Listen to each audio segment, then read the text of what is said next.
Welcome to Jake and Trev Review Everything Live. I'm Trev. And I'm Jake. And here you are. You're joining us, the Jaime Lannister and the Ned Stark of the review world. All right, well, see, it's week 52, and I was going to say you're joining the brave and the bold. Oh, yeah, I like that a little better because it's the other way. New 52. Listen, let's be honest. The new 52. That's next week. Let's be honest. If one of us is Ned Stark and one of us is Jaime Lannister, that implies several things. One of us is going to get dead real quick. Two, the other one is engaging in incest. Some might call it wincest. I wouldn't. That's gross. Don't be gross. And also gets his hand cut off. So neither of those are options. The brave and the bold, here for week 52. 52. That's a whole year of weeks. That's all of the weeks. That is literally, like, if you watched, if these were released in the order that they should have been. I don't actually. You know what? I'm curious to know when our first live show was, because I'm sure the internet will tell us. But why don't we jump right into this? Although I did see that we have a request, not from Ben, from one of our other viewers, Tone Man. Okay. Requests Mercedotes. Mercedotes and nosy notes and little lambsy divey, a kiddly divey too, wouldn't you? It gets us every time. Why don't we ever expect that? Why? Every time. You're going to be singing croon that song out for you guys, and then it's just waterfalls on every side of the table. And I know you're all tearing up as well, and that is the correct response. So actually, the first live show episode we're going by the upload date on YouTube. The first live show that we uploaded was on May 16th, 2013. Wow. So it has been more than a year. More than a year. We've missed some weeks. We've done some special weeks. One week we did a drunk cast, which is not considered part of the official week 50 or the Jake and Trev live canon. Also, we did the Twitch episode. Okay. It says no pic. Oh, that might have been no picture, no sound. Oh, that was when we were okay. We're good. We were off air singing again. Oh, you want? They want it again. He wants it again. You guys, can you see us and hear us fine now? Yeah. Because I don't want to do that to myself. Bring on the tears. If you're not all on.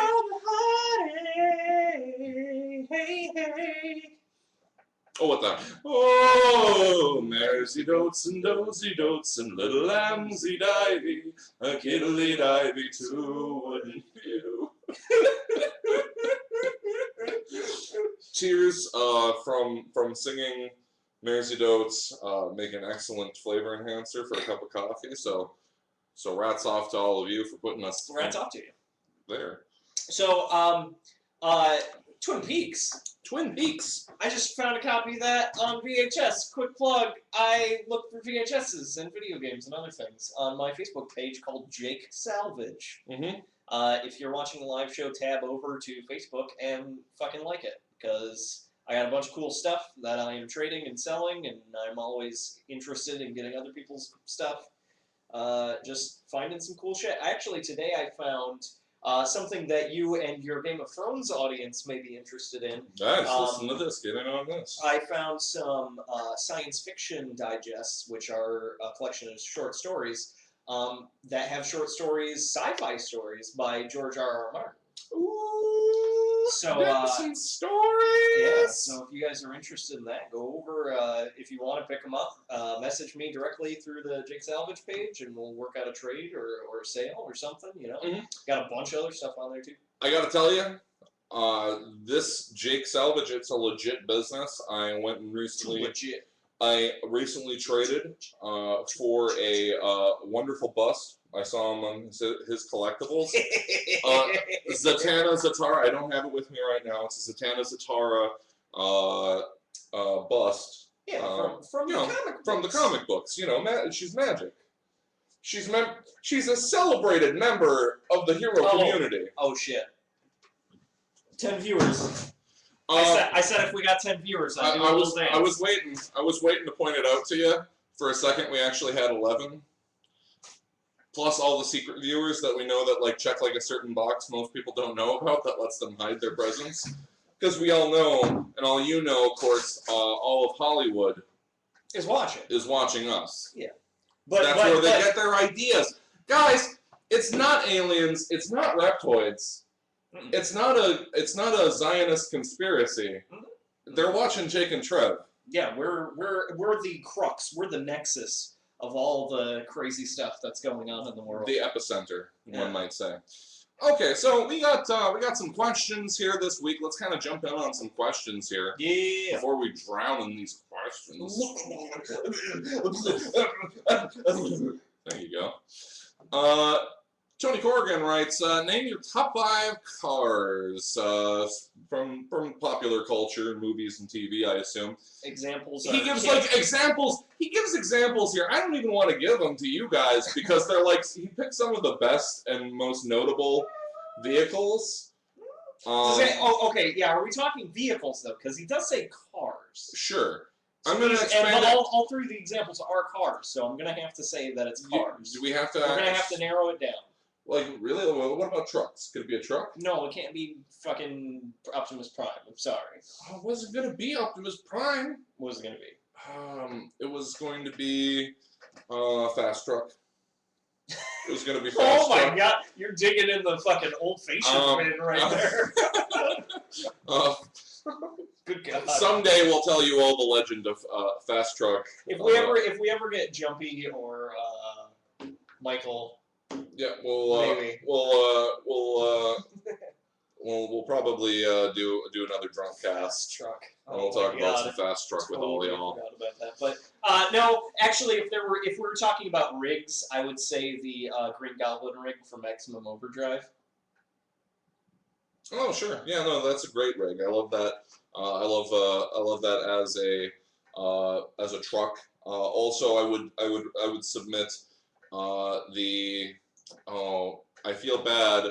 Someone, probably Tone Man, I'm gonna guess, might be able to tell me what it is. I think it's the Pork Chop Express. The Pork Chop Express. Jack, his truck from Big Trouble in Little China. Yeah. Jack Burton's truck, the Pork Chop Express. Because that's what he used to, make money to get pork chops. Sure. Makes sense. The Gravy Train. Also, probably a lot of truck drivers' names for their trucks. Also, obviously, I'm gonna have to say the Batmobile is up there. Which one, though? Are we talking the Tumbler? We're talking Adam West. Oh, with the 2 bubbles. With the bubbles and the fins and everything. That's classy. That is pretty classy. And then also option 2, the Spider Buggy. The Spider Buggy, dude. The Spider Buggy from Old Man Logan. From Old Man Logan. Because that saw some shit. It had some character. Absolutely. I'm gonna be a generic nerd and say the DeLorean from Back to the Future. I mean, you kind of have to. If I could find a DeLorean and had the money to buy it, I would. Well, the Mach 5. I suppose. Really? What was the name of Racer X's car? Was it just Racer X's car? I think so. If anybody can correct us on the name of Racer X's car, Car X, Racing Car X. I don't know. Penelope Pitstop's car from Wacky Races. Speed Buggy.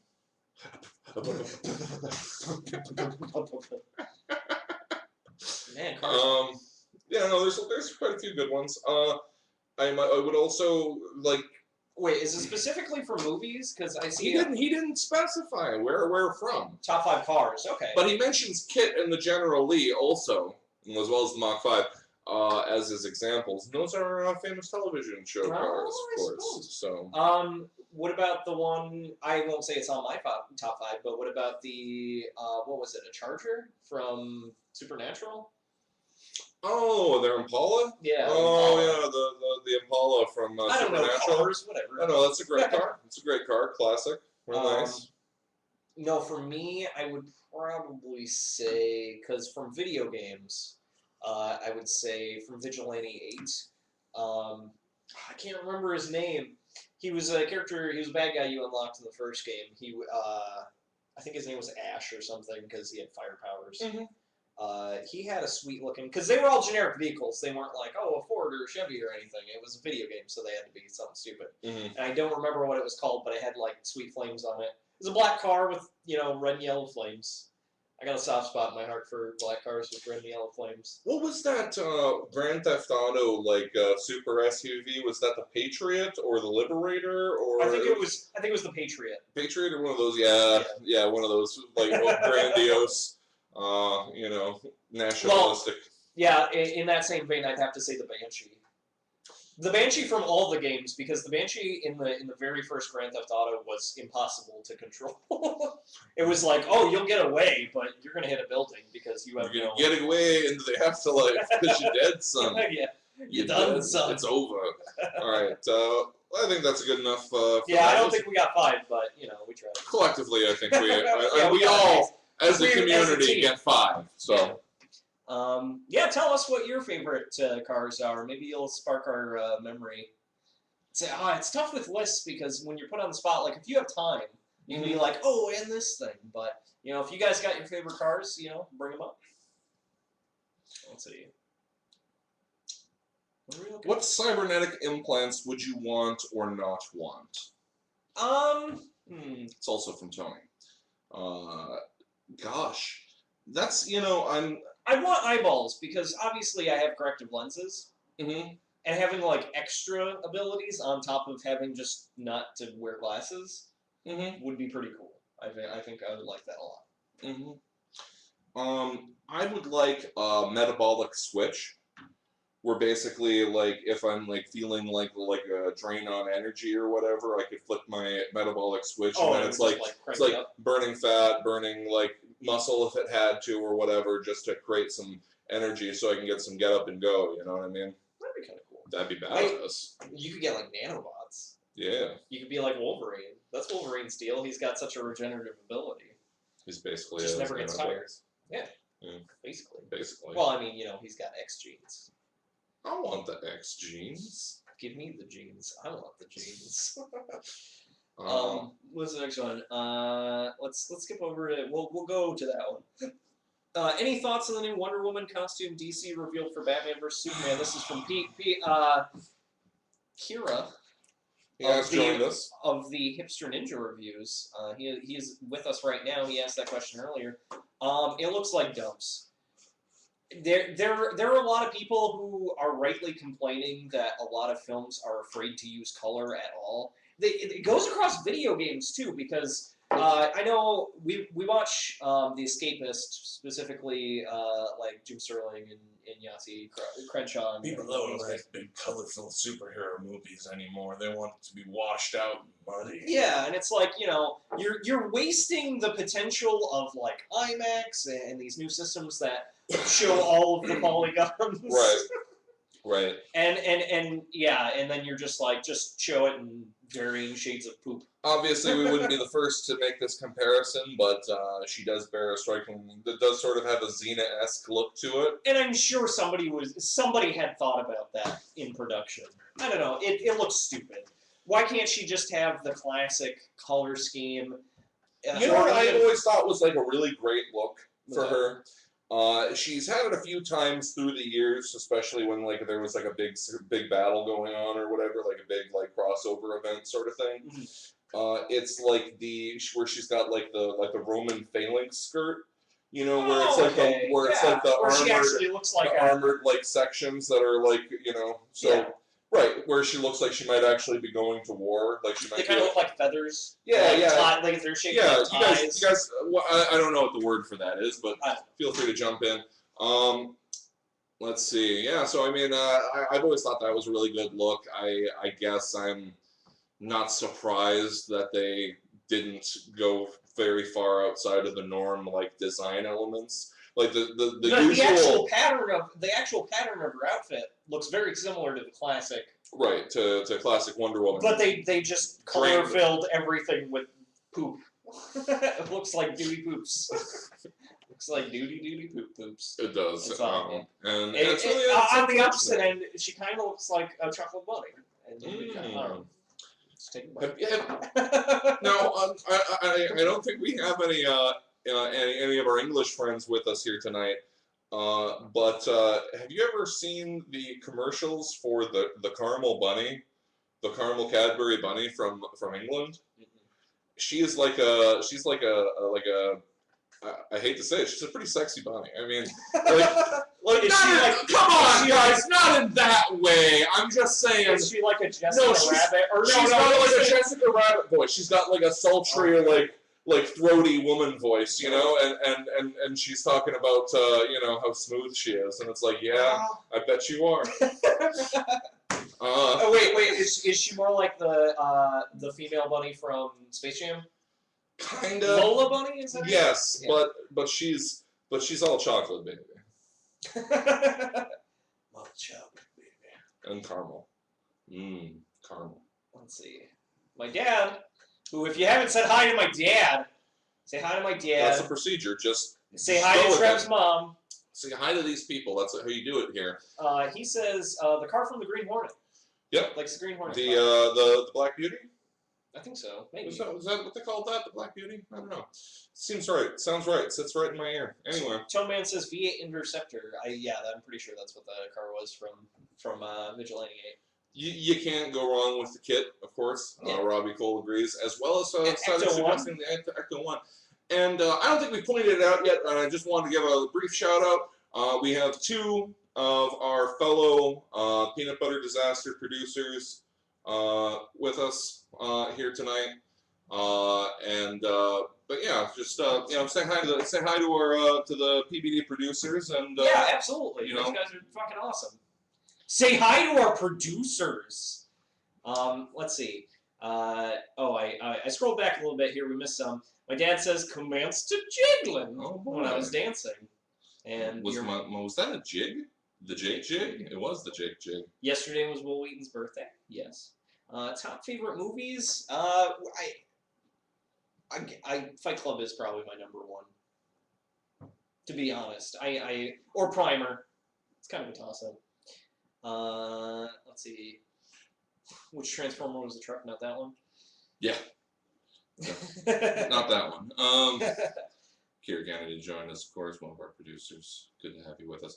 Poeticy is with us. Friend of the show, Poeticy's back. Oh, the V8 Interceptor stuff from Mad Max. Oh no! The Mad Max. That's not. You know what?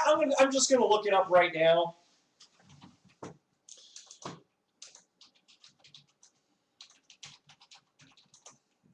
I'll look this up. Look at that. They have a wiki. That's how sweet that is. Vigilante 8 characters. Shit. Sid Byrne. Sid Byrne. Is the name of the character. And what does he drive, Jake? A Manta. Mm. I was way off. Pretty far off. Okay. Moving right along. Let's go to some of the news here, Jake. I like how you're like, hey, do the thing. Do the thing. Yeah, we'll get back to the questions here. If you have questions for us, ask them. So this was a question. If you haven't seen it yet, there's a trailer for Mad Max Fury Road. Speaking of Mad Max. Yeah, we were talking about Mad Max. That's coming out next year, I believe. Mm-hmm. They got Tom Hardy, who you may know as Bane from the third Nolan Batman. And I gotta be honest, from the trailer, looks pretty sick. Looks pretty sweet. It looks pretty tough. And that's the thing. When I was watching this trailer, I was like, "There's so much CG that if I had seen that much CG in a trailer for pretty much anything else, like when I saw the RoboCop trailer, like the remake of the RoboCop, it just made me sad." But then you're talking about this, like the movie came out around the same time as RoboCop, from a different, continent, but sure. And I feel like it has, like they somehow captured the same feel and then they made it bigger, which in most cases, like a movie like RoboCop benefits from having a smaller, scope. Instead of RoboCop fighting like 12 head 209s in a row, like that's not what made the movie good. It was really more of what they were trying to say. But to be fair, Mad Max was more about just driving around and, kicking some ass. And having these, like, there's this giant, like, firestorm, I assume, like, some sort of Fallout thing happening. and they're basically like riding the wave in these cars, and people are getting thrown left and right. And there's dudes on motorcycles jumping, and it's Jumping like over dunes. it should be a spectacle like that. That's fucking awesome. So but yeah, people were asking this. It's an important question. Is it a remake? Is it another? Is sequel? it a remake? Or is it a sequel? See, that's a game we haven't played on J&TRE for a long time. And they were asking that of George Miller, creator of the original Mad Max movies, and also in on this one as well, which gives me a lot of hope personally. Yeah, but got this the was original creators. right. I mean, he's involved here. Okay, so but the question is it a remake or is it a sequel? And is this the original Mad Max, or is this a different guy who's now mad named Max? And George Miller says yes and no. Yes, of course, it's based on the same character that Mel played, the lone warrior in the wasteland, basically disengaged from the rest of the world. But naturally, Tom brings his own Tom Hardiness to it. That's awesome. Naturally. He brings another quality, and the character is different to some degree because the story is different. So it's kind of a yes/no. So he's playing the same Mad Max, but he's not like trying to ape Mel Gibson's performance. Yeah, which is important. I mean, some people would argue that, but I don't know. Let's see. Poetasy says, Soul Calibur question. If Voldo had his own yoga studio, what would it be called? The downward-facing spikes. I don't want to go in there. What is Condemned. Snake skin. I don't even know. Roldo. No, I call it gross. Like Yeah. I said, Voldo has no place. No, you know what it'd be called? Voldo has no place in polite society. Damn it. Yeah. Yeah, that's scary. Okay. What else? What else do we got? I bet he's really good at it though. If he knew what it was, Voldo is deaf, dumb, and blind, right? Gross. Like he's just. I'm sickened by him. Stop talking about Voldo. But he's just riding around like what a jackass. Like fucking, could you have some kind of normal fighter stance, please? It's like drunk monkey, but like sexy monkey, but like not sexy. Tony Corgan writes, in the not too distant future, I'll probably pick up a new console, but they both look good. Give me some info, guys. PS4. PS4? I'll say it right now. The PS4 is they have more like online arcade support, and that's what you really need when it comes to like a newly released console. The problem is that when now, I mean, it used to be that consoles would have a really good. Like, Nintendo was always the best at having a really good launch, set of launch titles. Right. And that would give you enough games to, like, go to the store and buy, and then if you get bored, you can go and get another game or whatever. But right now, neither systems really have anything. Do you know that they're making a Last of Us for the PS4?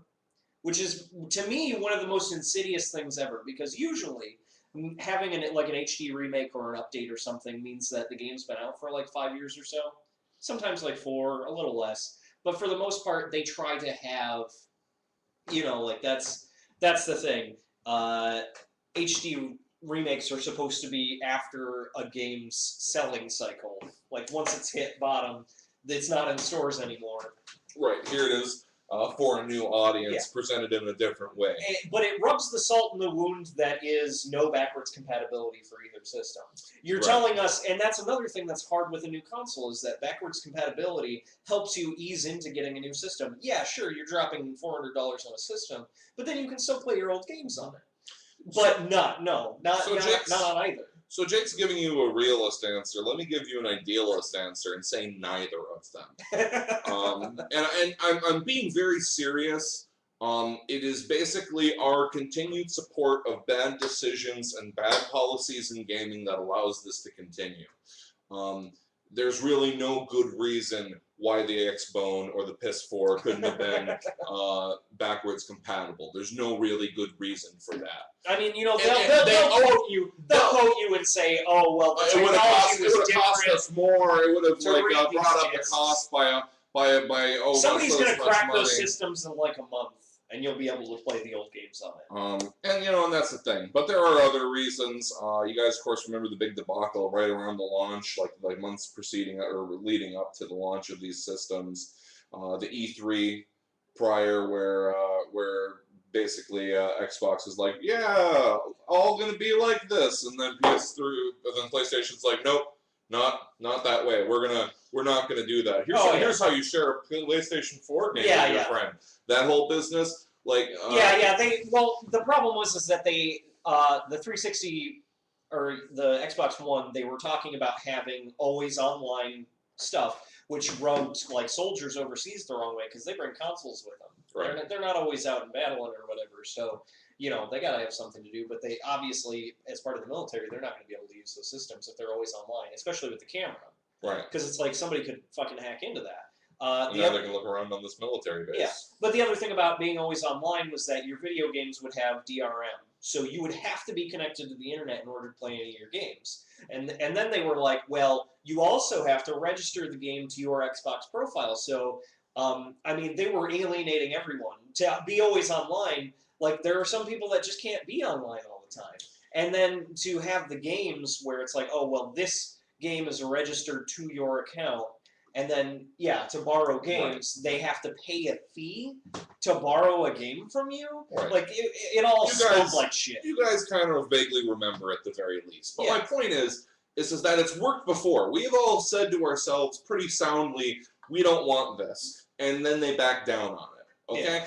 And it will work again. Right now, like, Nintendo's doing, like, a big overhaul of what they're offering and trying to bring, like, a new energy to the support of their system because people aren't buying it. Well, So it works. It works. Not buying shitty products forces people who want to sell you products to offer you better ones. Well, part of the reason, and it works. I don't think we've talked about this on the live show before, but part of the reason the Wii U is not selling is because they are adamant about taking down Let's Plays all over the place.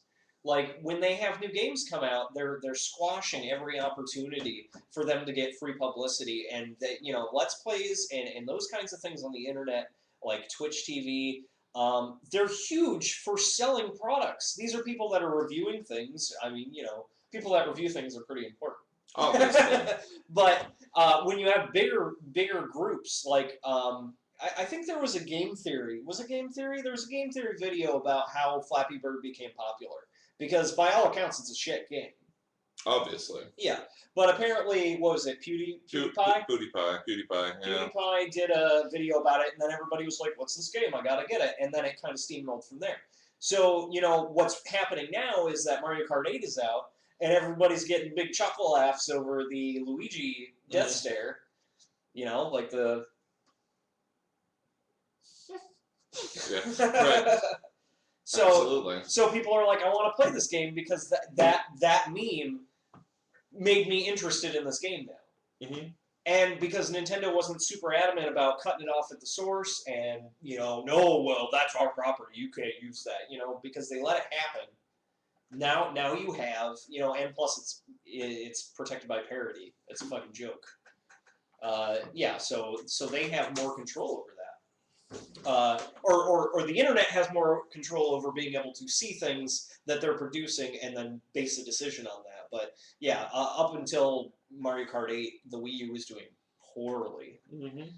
But yeah, I'd say PS4. I kind of have to agree at this point, but really it comes down to, does either one have any like exclusives that are really up your alley? Yeah, like I was saying, the point I was trying to make really quick with the Last of Us. This guy just goes on and on. The point I was trying to make with the Last of Us is it's just a fucking joke that they're releasing a game that was out for the PS3 for a long time. It still is. It's still sitting on the shelf at the store, and now they're going to say, oh well, now you can play it on the PS4. You know that there are people in the Sony like executive room that's like, how many people who bought it for the PS3 do you think that we can get it to buy it again for the PS4? Like, who is honestly waiting for that though? Like, if they were like, oh, we're gonna release it on the PS3, but then we'll get it for the PS4 later. Like, it's not that at all. Nobody was waiting for the PS4 to play this game. Right. So it's just a cash grab. It's just like, well, we have a good game. You know, neither heavy hitters. You know, well, the Wii U is Nintendo's still a heavy hitter. Not ruling it out. Just saying, you know, between Sony and Microsoft, you know, neither of them have really anything to write home about. Right. So keep waiting. Yeah. Wait until they have something good. Tone Man Rules writes, if you could have Q custom make you one gadget, what would it be? Which Q are we talking about here? The only Q there ever was, Jake, obviously. Gosh, that's a tough one. I guess I'd probably want him to weaponize a cell phone for me in probably multiple fashions. Something that I could tack something that's directly in front of me, or something like, so I could like take my cell phone and like point and like show it to somebody, and then like hit like some kind of button on the back and hit him with the sleep gas. That'd be totally rocking. Crazy purple knockout gas in your face. I think people are generally like, they don't consider like the cell phone obviously to be any kind of real threat, so I think it's like an innocuous item. So I think that it would really do dynamite as like a hidden weapon type thing. So yeah, I definitely want him to do that.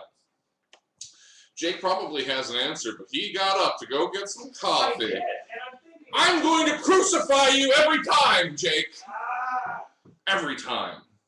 Move on to the next thing I'll think about. Okay, Jake Silvas writes, out of all the Elder Scrolls games, what is your top 5, or what are your top 5 weapons? Top 5 Elder Scroll weapons. See, I created a monster. Because you got him into it? Well, I got down into Fallout first. Well, gosh, there were a lot of great weapons in there.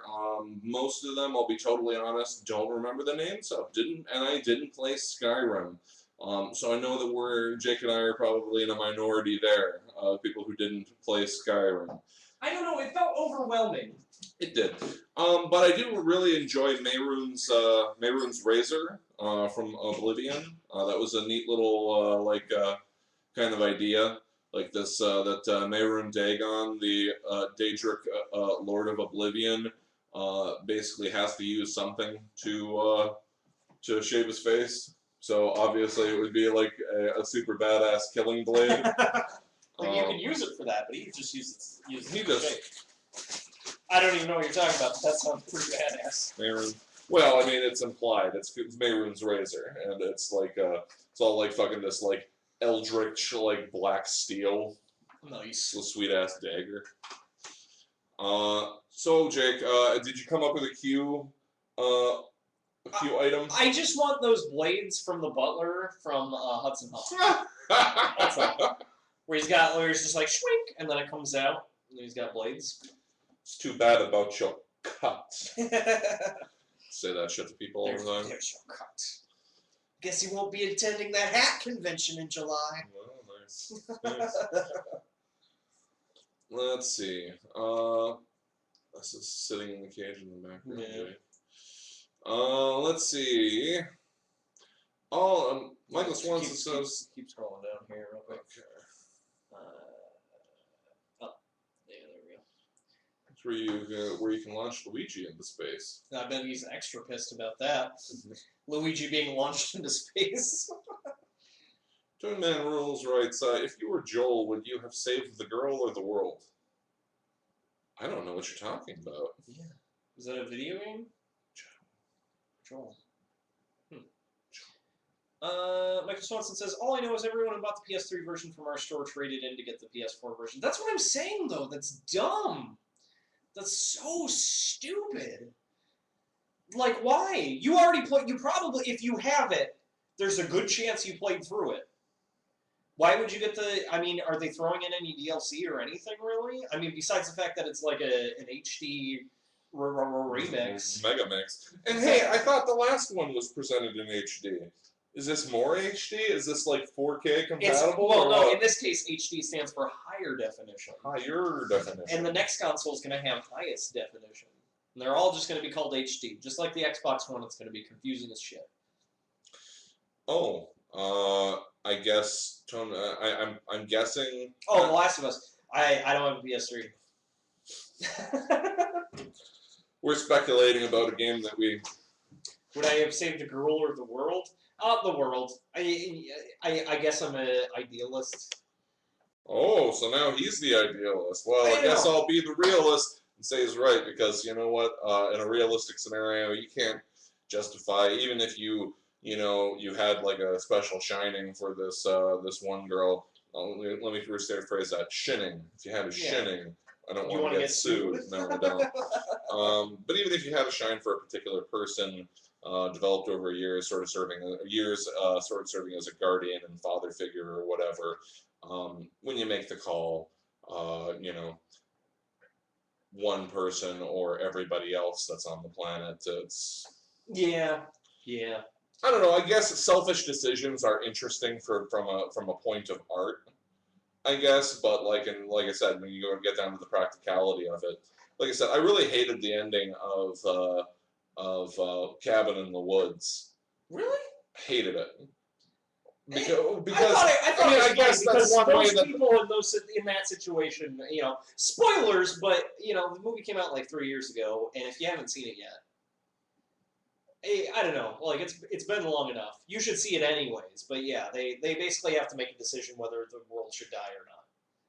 Right, and basically, the what was on the cards is you die and everyone lives, or you die with everybody else. I thought it was more like I feel like it in that certain situation, because I felt like it was fucked up enough to warrant that. I mean, I would rather die free than live as a slave, that kind of deal. I think that was more to the point.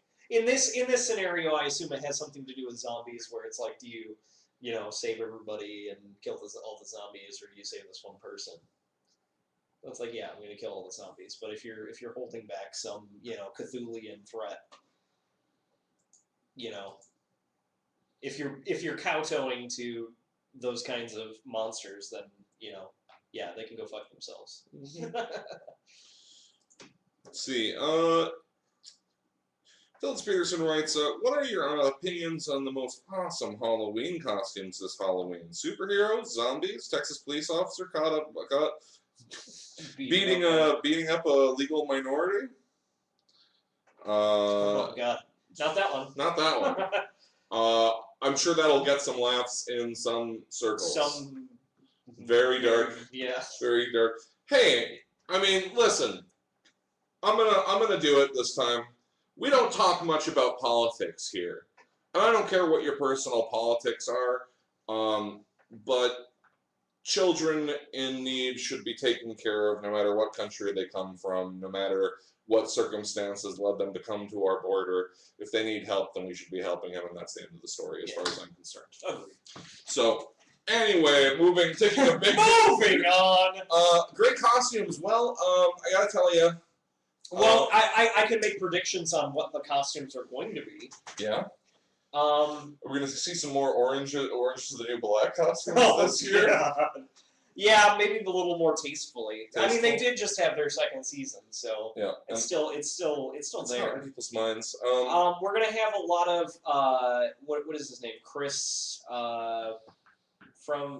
Pratt from Guardians of the Galaxy. I think we're gonna have a lot of trench coats. Some Star Lords. That'd be cool. Or if maybe some Rocket Raccoons. Maybe some Groots. I think everybody's. I'm not being sexist, but I'm sure we'll see some like sexy Gamoras. Probably. It'll probably happen. Definitely. And then on that note too, things touching back. We were talking about Mario Kart 8. Mario Kart and the Mario characters are back in the consciousness because of that again. It's usually a perennial favorite, Mario character costumes. There has been some talks between Jake and I and a couple of other friends, including Rhinus, from Lecture Beer Review to go as Mario and Luigi, and like every year Mario and Luigi. I don't even know like Mario and Luigi, and then the other suggestion is that Rhinus plays Wario, and other collaborator on the show, Jeremy, is Waluigi. Which is why wouldn't it be I like? mean, I'd have to have a sign that says, "Look, I just took a mushroom. Okay, that's why I'm bigger. That's why I'm so big." Here's the question: why isn't it Luigi? Because the whole Wario thing is it's the M and Mario flipped over, right? Mm-hmm. So why does it have to be Waluigi? I mean, I get that he's playing off of Wario, but if it was the first letter flipped to Luigi, wouldn't it be Luigi? So it'd be Luigi and Wario. That would make sense! It does make sense. It makes more sense in Japanese, though. Not to be like, I do happen to know something about this. Apparently, Waluigi is like a portmanteau of Luigi, obviously the Ouija, and I can't remember what the full word is. It's like Watu or Wautu or something like that. It's a Japanese word that means bad. So it's basically. Is that what Wario yells? Where he's like, "Wah!" Could be. Like maybe he ends in like two. But. Wah! Two. But in any case, Waluigi is actually a portmanteau of the name Luigi and the Japanese word for bad. So his name is basically Bad Luigi. So they kind of did it on two levels because Wario is like the M for Mario flipped over, and then also the beginning of Watu. It's pretty clever. Mm-hmm. It's pretty clever. Toeman, you got so many questions for us. I love you. You're a great guy. You're a good dude. How exactly did head trauma affect Scott Summer's optic blast? Optic blast! Optic blast! Optic blast! Well, it affected it in the way that, like, for no really good reason, he can't control his mutant power anymore. Let me give it to you this way. It would be like... When did this happen? Always. Oh, did it? Oh, sure. I don't care that much about Cyclops to know this, but go on. I'm pretty sure that this is an older idea. It may be a new thing where his head was recently injured and now it's affected his optic blast. I remember that they came... Optic blast! Thank you. I remember they came with this thing recently in the last, 10 years where they said, actually, Scott, you can control your optic blasts. Optic blast! You can control them. And, in fact, you don't need your ruby quartz visor at all, and you could turn it off and you could be able to look at everybody without, the threat of annihilating them with... An optic blast! Right, that's the thing. So he might be. So they may have had a recent injury, but I seem to recall that they talked about this before. That was the reason why. This is head trauma. The Emma Frost thing I was talking about a second ago, where she said, "No, dude, it's a mental wall. This is all in your head." But yeah, most mutants can control their powers, turn them on and off. Many of them, anyway. But it'd be like if Magneto was just constantly emanating crazy magnet powers, and he just couldn't turn it off. Sticking to everything. Everything's just flying at him and swirling around, and that's what it'd be like. So yeah, I think that the head trauma has negatively affected Cyclops' ability to use his. Optic blast. Thank you. God, I love that game. Okay. All right. I think we see. No, you. Okay. We got all the questions. We got all the questions. I do agree. I'll go back to the chat for a second. Mm-hmm. I do agree with Tajik Silva's Game of Thrones costumes and Doctor Who costumes would be pretty cool for Halloween this year. We are in the release of a new Doctor here coming out this year. I have a good question. I have a question for Jake and Trev. Okay. Apparently he didn't have a Hold on, question I just for have Jake a and really Trev. bad brain block. No, my question is, do you think, because of Comic-Cons and other conventions, that Halloween is made shittier by comparison? Yes. Because people wear far more elaborate costumes for conventions than It's they typically ruining do for Halloween, Halloween. though. Yeah. They make Halloween shitty by comparison. I agree with that. Because people statement. are like picking up costumes or like making And you them out know of what? toilet paper or whatever. This is interesting. I was watching a thing or an interview with George R. R. Martin earlier, and he kind of posited this, that it's actually making conventions shitty. Really? Here's why. Because it used to be, like, it's all such a big production now, and there's not room for anything. He says that, he remembers back in, like, when San Diego Comic-Con first started, he could actually walk around at San Diego Comic-Con, and there'd just be people all around with fucking long boxes, and he could walk around and say, oh, that's not a show of Spider-Man I don't have, and pick it up. And that's like not a thing that happens at Comic-Con really anymore. Yeah, which is the craziest thing in the world. Well, it's the launch pad for everything. Like surely TV, there are movies. people who are still buying and selling comics there. Don't get me wrong, But but they're probably shuffled off into the corner, to be honest. like in some side hall. And, you have lines that stretch for miles just to shake Robert Downey Jr.'s hand. Mm-hmm. And he said specifically, and it's a real shame that it's gotten to this way because there's still a lot of issues of Spider-Man I don't have. That's good. That's good. That's wonderful. George, like put a microphone in front of George R. R. Martin and he'll just say something wonderful to you. Yeah. Well, he's and that's the other thing is he. Can we make a like League of Extraordinary Gentlemen of like kind of like more older like creators of characters and stories? Like, I want to submit 2 members of this society right away, Stan Lee and George R. R. Martin. They're in it.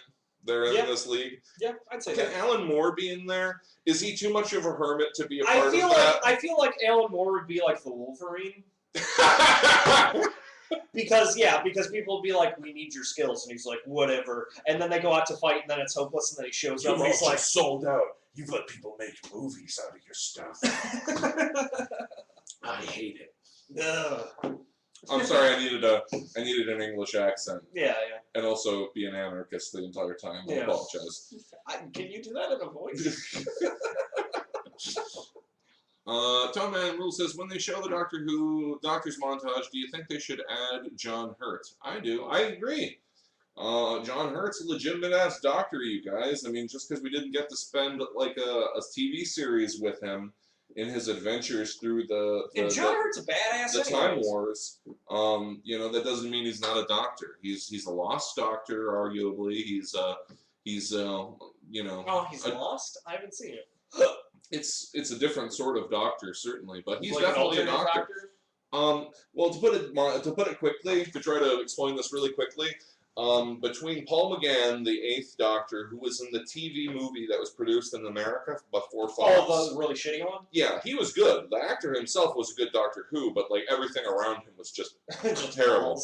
Okay, so it was always assumed that after him, that the next Doctor was Christopher Eccleston, who picked up with the new series on the BBC, right? Mm-hmm.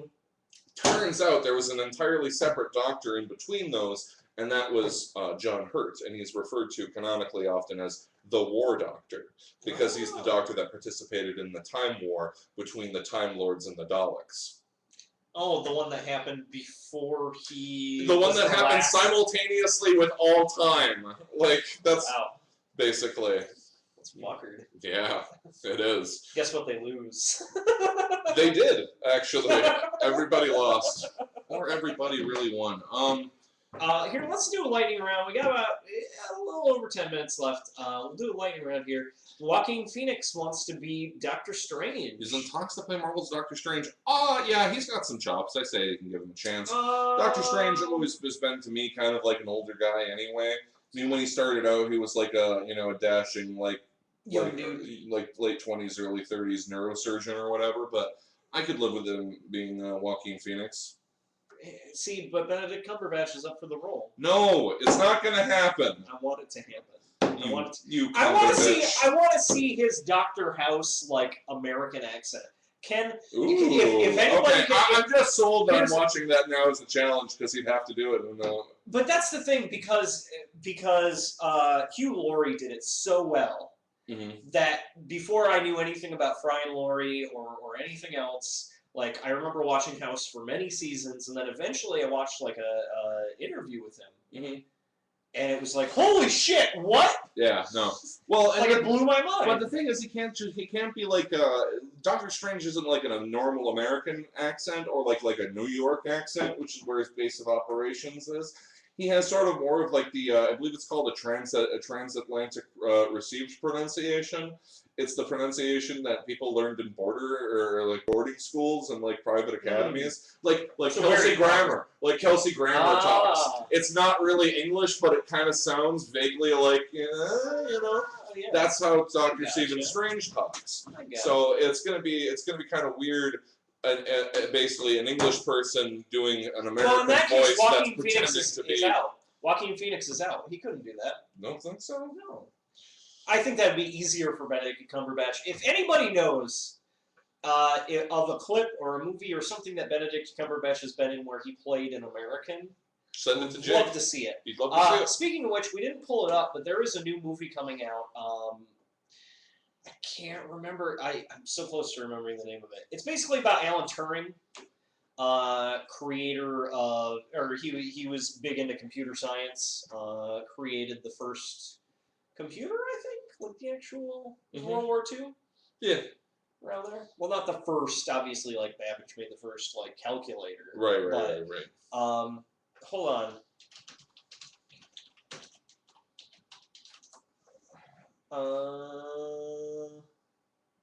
Well, that's not gonna help. Yeah. Well, that's me. I was gonna say that was a pretty vague.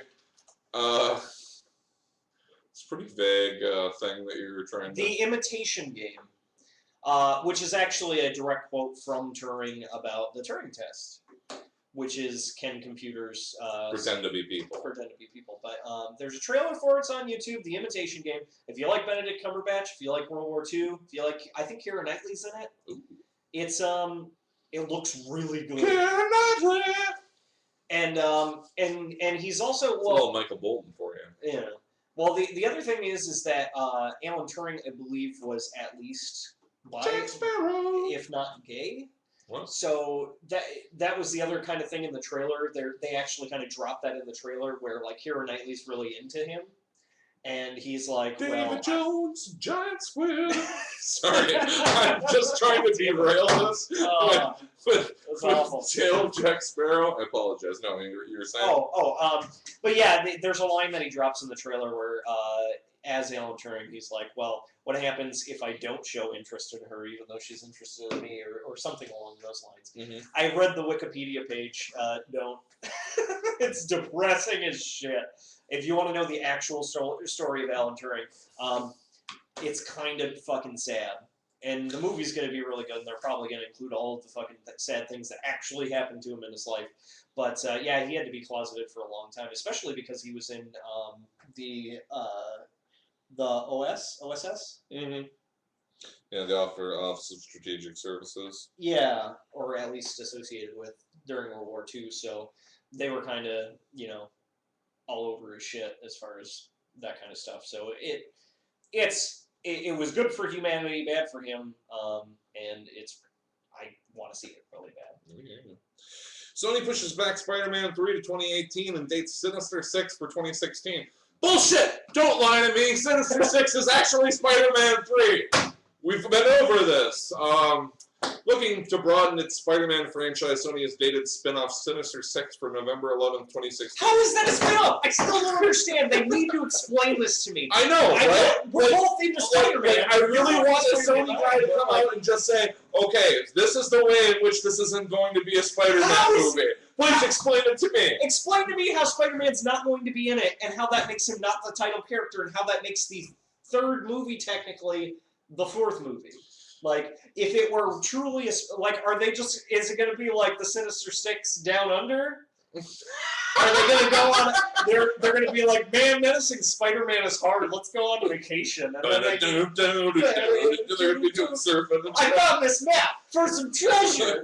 We gotta follow it. Oh, but the Tiki God's been following us. Sinister Six goes Hawaii.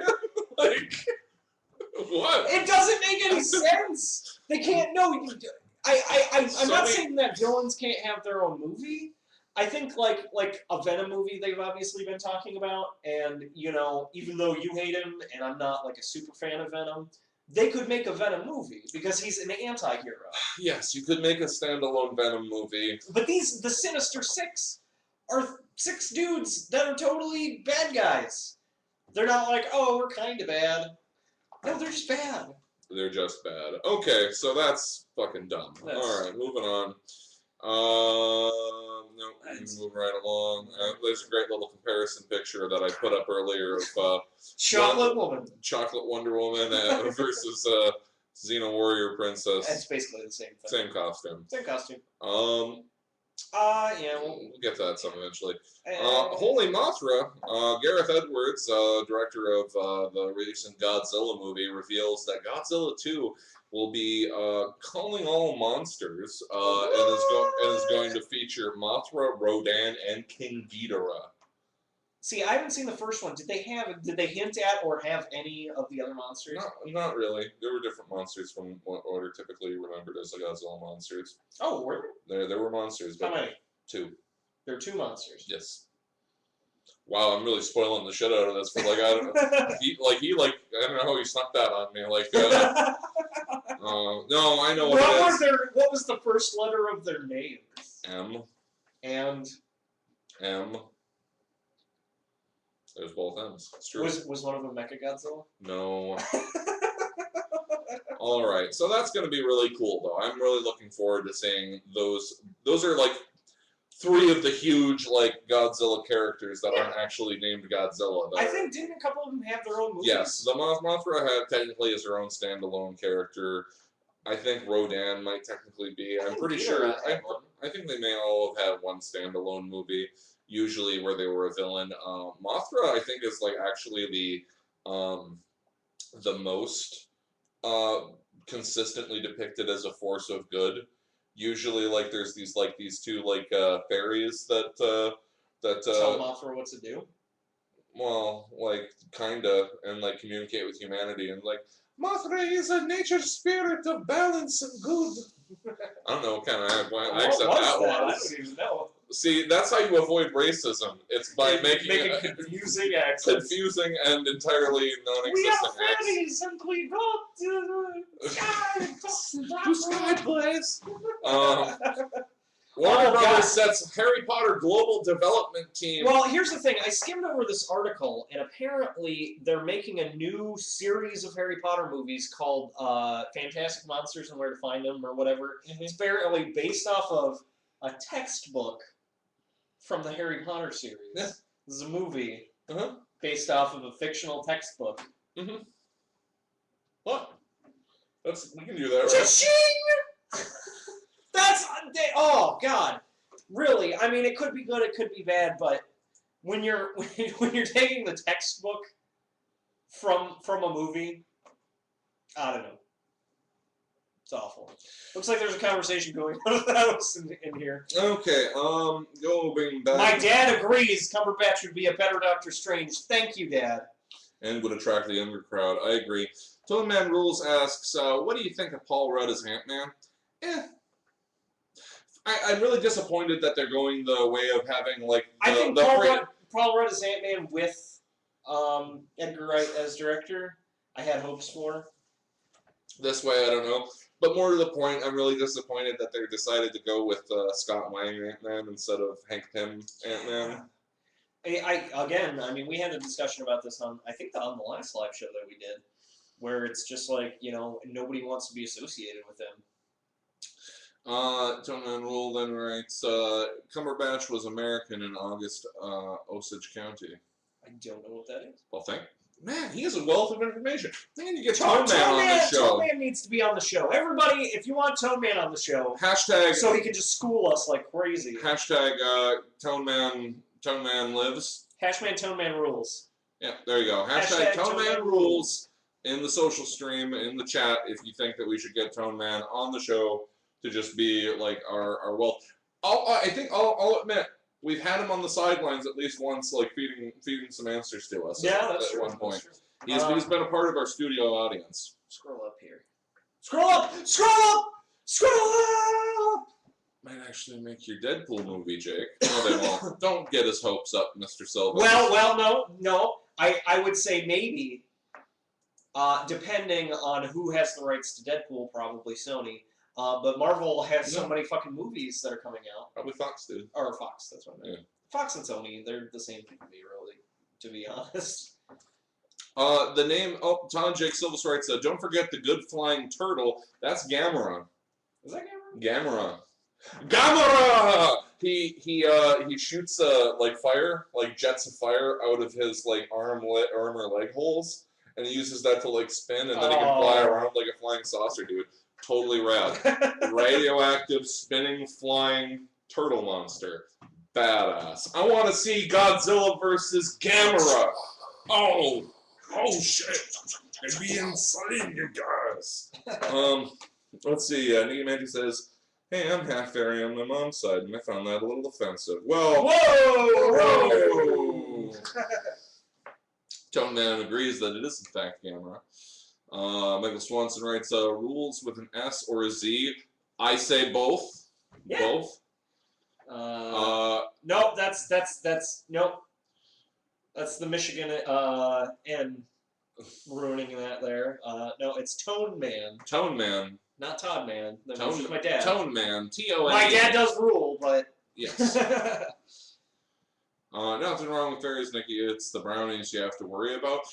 Is everybody watching Lost Girls but me? Dude, brownies have been around forever. No, what does anybody talk about brownies? Nobody ever talks about brownies. No, it's that rule. I know that there's somebody actually has the name for it, where if you hear about something for the first, like, you will hear about things in like groups. In like, it's like a certain amount of time. Like, if You you look hear a with it word, you'll hear it again. That you don't hear commonly, you'll hear it like fucking 12 times in one day. I heard about brownies today. There are 2 minutes released of the Deadpool movie and a total of 8 produced so far. What? Yeah, I saw some bits about this online earlier, but it's everywhere it gets put up, it gets pulled down right away because Fox is like, no. So either, but here's the thing: it doesn't mean that they're making a movie. Either somebody's putting up like stuff that they like don't want to mislead people that they're making a movie, or they are making a movie. So it could be both. Dragon Riders Pern, your favorite dragon book from when you were little. It's going to be a Warner Brothers movie franchise. Cool. And to speed up the lightning round, we're already in Bruce hour. Campbell says he plans to star in Sam Raimi's The Evil Dead TV series. Sweet. Interesting. I hope he's like a Crypt Keeper character who like tells tales of the Evil Dead. Listen, sit down by the fire next to me and listen to the story. It'll be groovy. Yeah, no, I that started as a joke pitch and that became real about halfway through. Like no, I mean think about this. Like how else would you do an Evil Dead series? Like make it like these tales of all these. It's like the Dead's all over. heavy metal, dude. So it's like all these tales of people's interaction with the Necronomicon. Instead of like their interactions with the Lochnar from Heavy Metal. Fuck yeah, that's what you need to do. They're not fucking Ash Williams as the fucking Crypt Keeper, man. Sweet. Bruce, I know you're watching. Get in on that. The Crow is being rebooted. Rebooted. And I guess the last thing we're going to mention is that we're going to see a big face-off moment here because Marvel has officially said they are not moving Captain America 3 for Batman versus Superman. So they are convinced. So Captain America 3 is going to get crushed. I'm sorry to say that's absolutely true. It's going to happen. It can't withstand an assault from. We've already seen 2 other Captain America movies. We can wait for Captain America 3. World's finest, from the world's finest, Batman, Superman. You can see. I mean, Cap's great, but you can stand up to that, Cap. Batman vs Superman might be shitty. It might even be shittier than Captain America 3. Even if it is, it's still going to make more money. It'll take weeks for the news to actually get around that Captain America is a genuinely superior film. So, this shows the stubbornness of Marvel to move any of their release dates. It's going to be awful. Oh, well, that's an hour. Actually, that's over. That's over an hour. That's all you guys are going to get. You guys have been great today. Lots of viewers, lots of activity in the chat. this is the way it's supposed to be. Tell your friends. Tell your friends. Tell your friends' enemies. Yeah, because the enemy of your enemy is your friend. Wait, so, what about the enemy of your friend?